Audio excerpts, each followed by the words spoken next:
Ajahn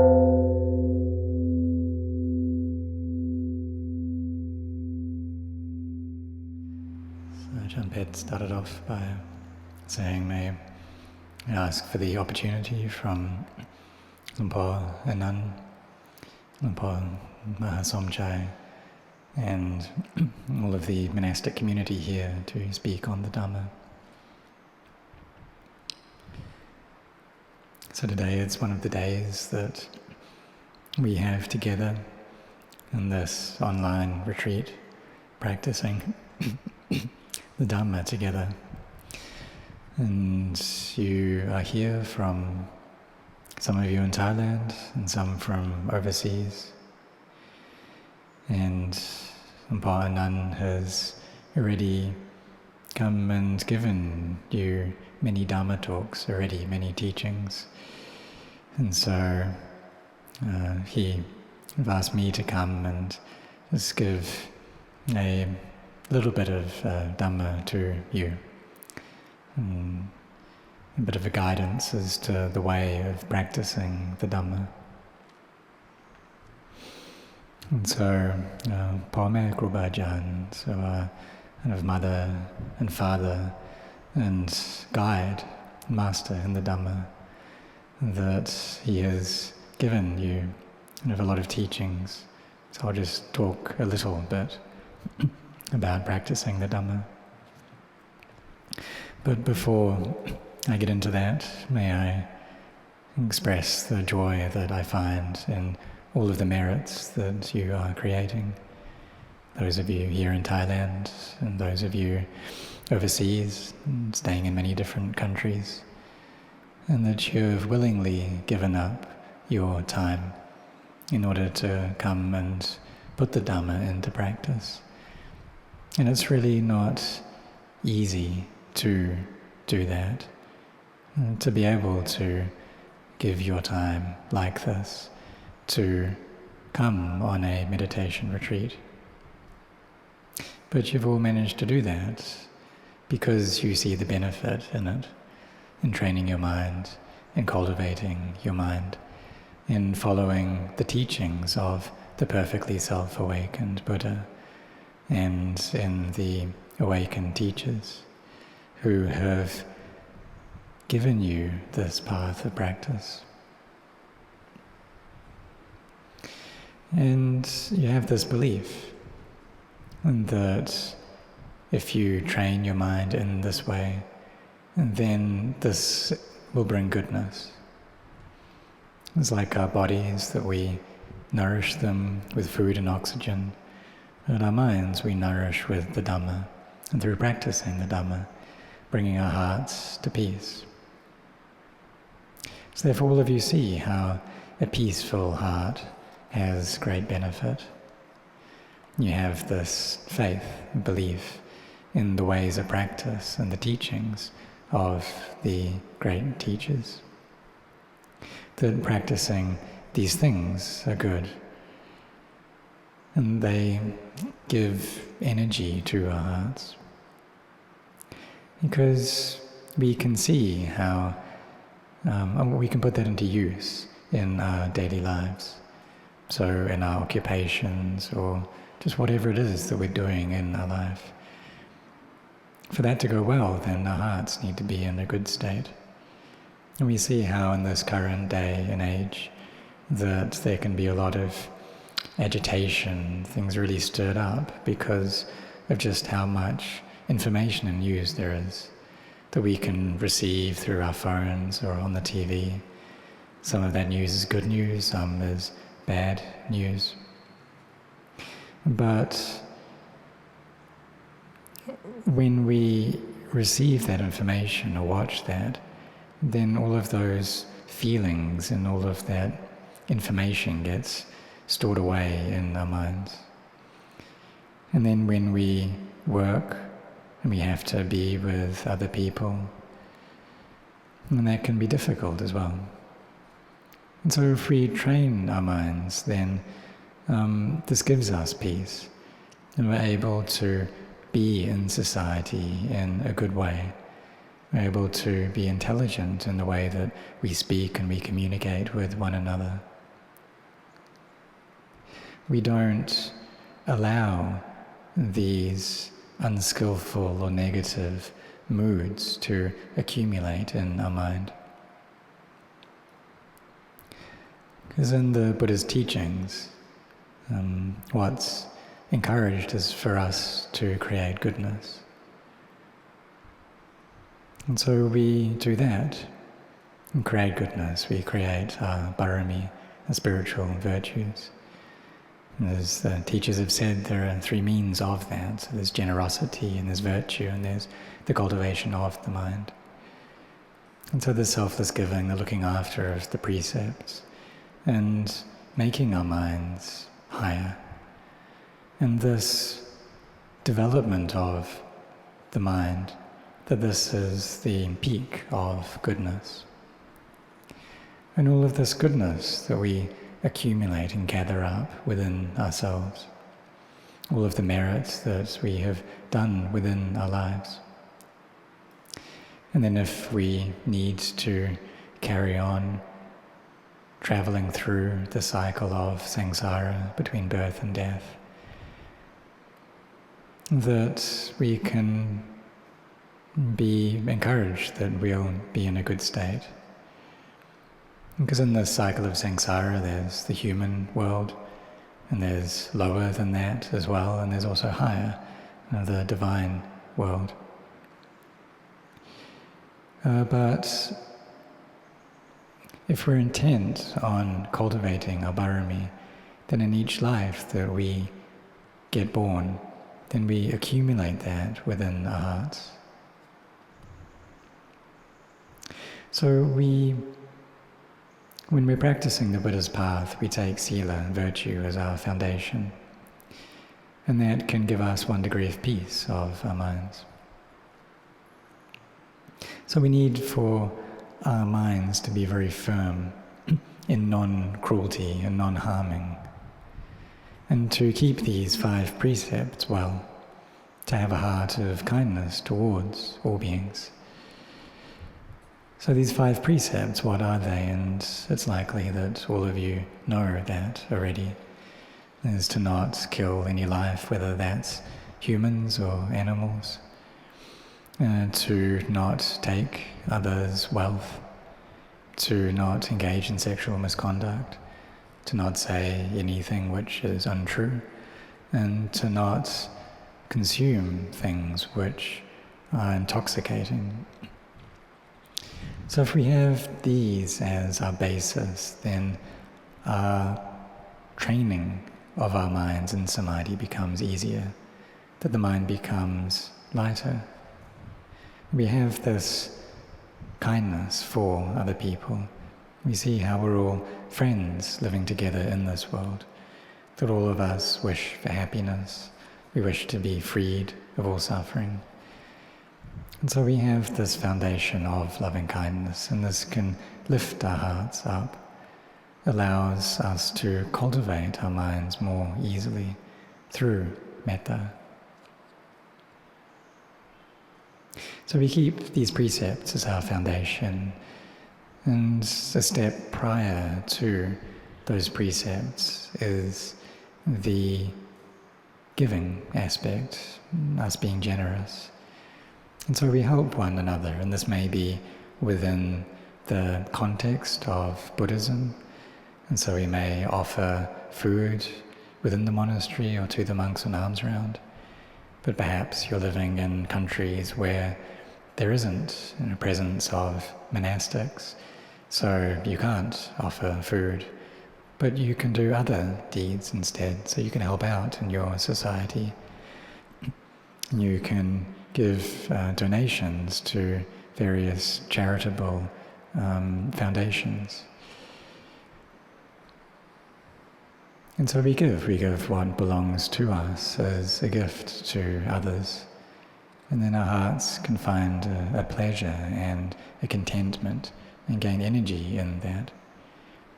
And that if we see people who are in need of help and we're able to help, then we give our help and our hearts feel at ease. And so this is merit, and this is skillfulness. This is the cultivation of our hearts as well.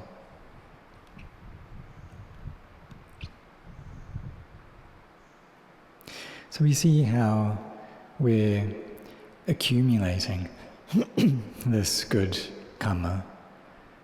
And so through having done good deeds, then the result that we experience will be good. And this is how the Buddha taught, that the beings receive the results of their karma. That if they do goodness, then they'll receive good. If it's bad deeds, then they'll receive bad results. So therefore we need to be careful around the actions that we create. And if we wish for happiness, then, and we don't want to experience suffering or agitation or pain, then we should try to only collect goodness, to just collect generosity and virtue and inner cultivation. So bringing our minds up, making them higher. And so if we do these good acts, and we accumulate goodness, what we receive is goodness. So perhaps some of you are here in Thailand or in other Buddhist countries, so you're able to go and help out in the monastery to offer food to the monks. So you can try doing that to start off with once a week. And if you're able to do that, then you do that. And then after a while you can make that more frequent. So 2 times a week, 3 times a week, in line with what you're able to do, in line with your means. But if that's something which is hard to do, or you're not in a position to be able to, then you can practice in your home. You can take the precepts there in your house. You can chant, you can listen to the Dhamma of great masters. So whether that is Anan or other awakened beings who we have an affinity towards and whose Dhamma we like, that when we listen to, we feel joyful, we feel peaceful. And we do that frequently. And it's a good means to increase our wisdom. Because when we listen frequently with a heart that's at peace, then we slowly start to understand more and more. In the beginning, maybe we understand bits here and there and we don't understand other bits. But as we listen more and we practice more, then from that understanding some, not understanding some, then we start to gain more understanding, gain more faith, to gain more firmness in our belief in the teachings of the Buddha and of these great masters. And then from that belief, then we practice following those teachings and really be firm in that practice.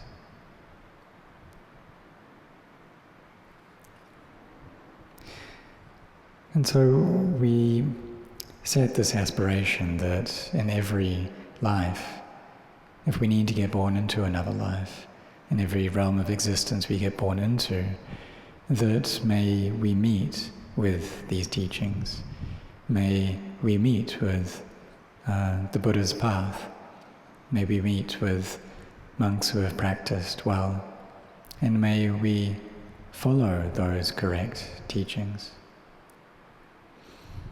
And the fact that you're able to do that in this life shows that you have a lot of merit, and that you have this firmness of belief in these teachings, and so you're able to come and practice like this.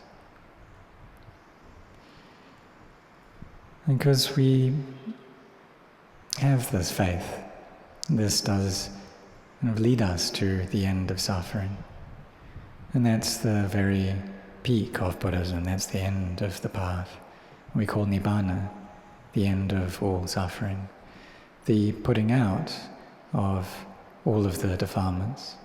There's no need to spin around between birth and death through samsara anymore.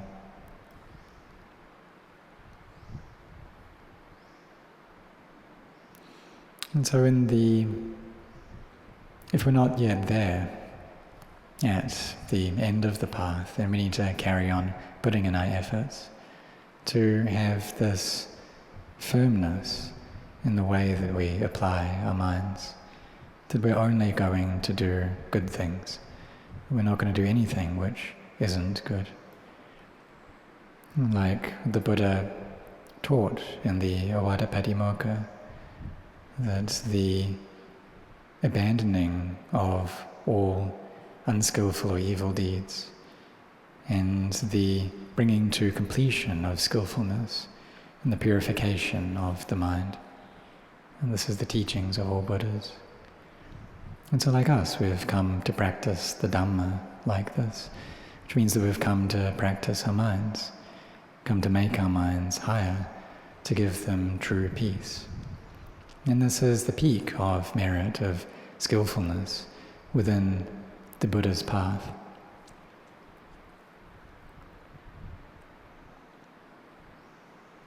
But it's also something that is quite hard to do, because it really requires great sincerity, great determination. And especially for some of you who are coming here from, or joining us from overseas, that the time zone that you're in is different. And perhaps for some of the sessions it's very late or very early for you, maybe 2 a.m., 3 a.m. where you are. But you still have this great determination to practice the Dhamma and to wake up at such an early time in order to come and chant and listen to these teachings with the monastics here.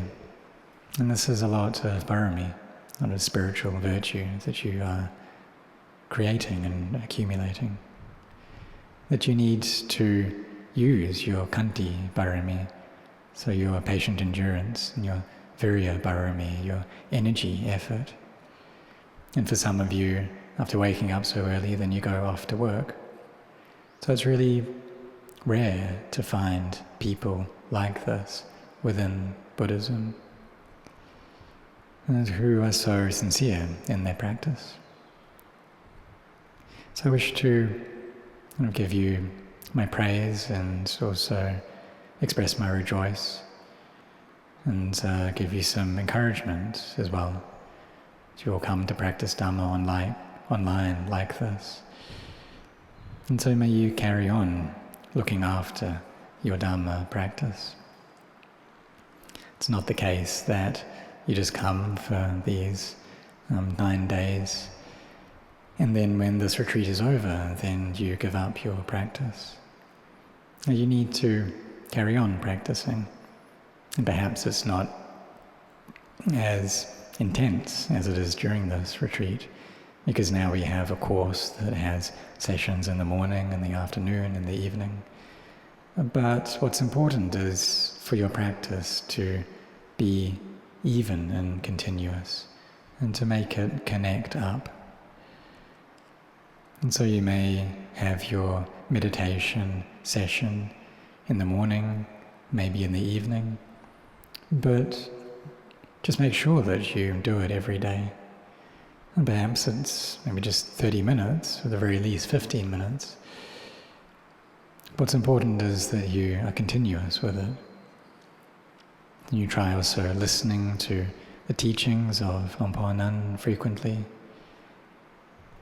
and which helps to bring your thinking in line with his teachings, and also make your faith that you have more firm within Buddhism.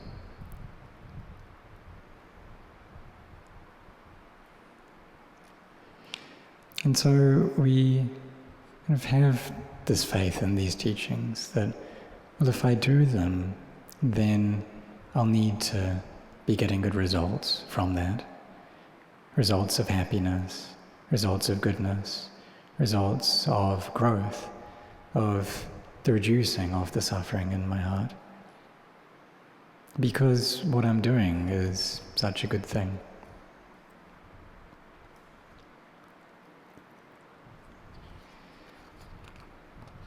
And so once we die from this human body, then where will we go to? If we need to get born again, then due to the presence of defilement in the mind, then we can have an assurance that we'll go to a good place, because what we've been practicing is goodness. We die from the human world, maybe get born into the celestial world as a deva with divine wealth. Or perhaps we get born as a human, but we'll be born into a good place with good family, good friends, good teachers, and good Dhamma teachers. And then we will just carry on accumulating the goodness that we have until we reach the end of suffering, the end of this path, which is Nibbana. And so may all of you gain this, may you meet with this, and I think this is something which all of you wish for. We have this common aspiration. And so may you meet with good things, receive good things, receive happiness due to the good karma that you have been creating. And may you carry on in your practice of the Dhamma. May you meet with happiness, growth and success.